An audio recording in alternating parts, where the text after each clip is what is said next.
અને મારા પતિ તો અત્યારે યુદ્ધ ભૂમિએ ગયા છે, એ ના આવે, હું દરવાજો ના ખોલું, તમારી ભ્રામક વાતોની અંદર ફસાઈ જાઉં એવી માછલી હું નથી, ચાલે જવાય છે. હવે પવનંજયની અંદર વિશ્વાસ બેઠો કે આ તો સતી નહીં, મહાસતી છે, મહાસતી. એ મહાસતીને મહા દુખી કરી નાખી અને પોતે દરવાજો ખટખટાવે છે. મહાદેવી, દરવાજો ખોલો, હું તારો પવન. અને એને અવાજ ઓળખી લીધો કે હા, હવે વાત બરાબર છે, હવે મારા પતિ પધારે. સફાઈ પોતે બેઠી થાય છે, દોડતી આવે, દરવાજા ખોલી નાખે છે. પોતાના પતિને જોતાની સાથે ખુશ ખુશ થઈ જાય છે. 3.5 કરોડ મુઆટમ ઊભા થઈ જાય છે. મારા પતિ જે મારા આંગણીએ પહેલી વાર પરમેશ્વર મારે આંગણીએ કઈ રીતે સ્વાગત કરું, સેનાથી વધાવો, નથી મોતીડા, નથી ચોખા, કાંઈ જ નથી. કાંઈ વાંધો નહીં, મારી પાસે હૈયાનો ભાવ તો છે ને, મારી પાસે સારા શબ્દો તો છે ને, બસ સારા શબ્દોથી એમનું સ્વાગત કરું. પધારો પતિદેવ, પધારો સ્વામીનાથ, પધારો પધારો પ્રિયતમ, પધારો. ભાવભીનું સ્વાગત કરીને હાથ પકડીને અંદર લઈ આવે છે. પેલા મિત્રને કહી દીધું આ જગ્યાએ પર પુરુષનો પ્રવેશ નિષેધ છે, તમે બહાર, અંદર નહીં. હવે સેના ઉપર બેસાડો. શેટી, પલંગ કાંઈ જ નતું રાખ્યું, બધું જ બહાર હતો. ભાવભીના આસન ઉપર બેસાડી જ્યાં બેસવા જાય છે ત્યાં પવનંજય કહે છે, મહાદેવી મને માફ કરજે. 22 વર્ષ સુધી મેં તને આવી રીતે તડપતી રાખી, પાણી વગરની માછલીની જેમ મેં તારી દશા કરી. મને માફ કરજે. જ્યાં માફી માંગવાના શબ્દો સાથે તેના ચરણોમાં ઝૂકવા જાય છે ત્યાં પત્ની એને હાથ પકડે, ઓ સ્વામીનાથ, શું કરો છો? કઈ ભૂલની માફી તમે માંગો છો? કઈ ભૂલ તમે કરી? સ્વામીનાથ, આવી રીતે બોલીને મને વધારે દુખી ના કરો.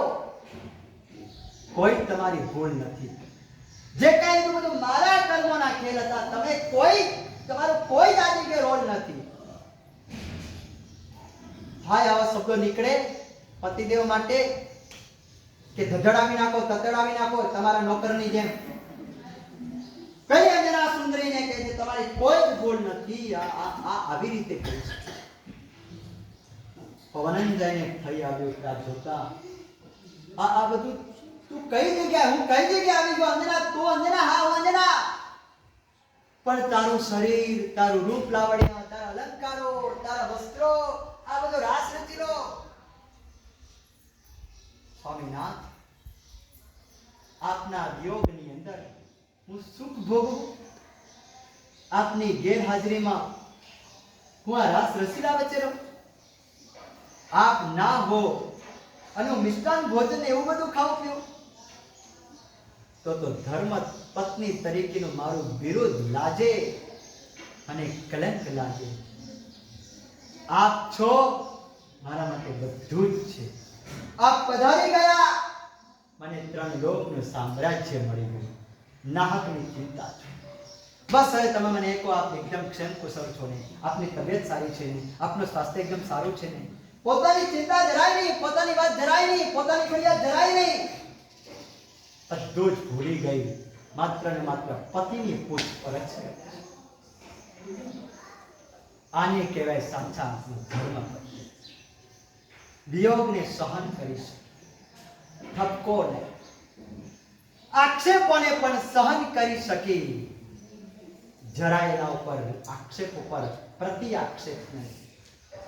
જ્યારે પવનંજય યુદ્ધ માટે જઈ રહ્યા છે, ભગીની હિતાર્થાનું બિરુદ પણ પોતે સહન કરી, ધારણ કરી. આ અંજના છે.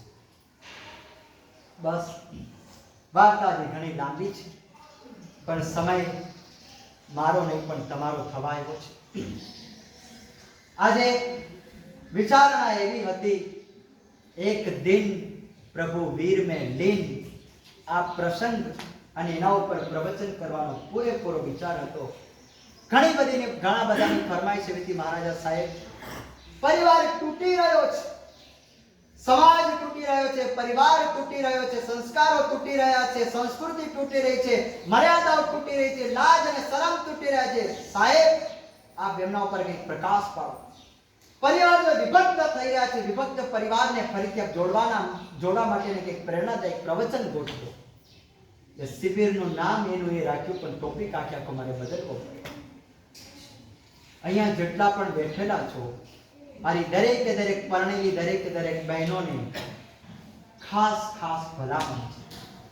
જો તમે તમારા પતિદેવ સિવાયના તમારા સાસુ સસરાની સેવા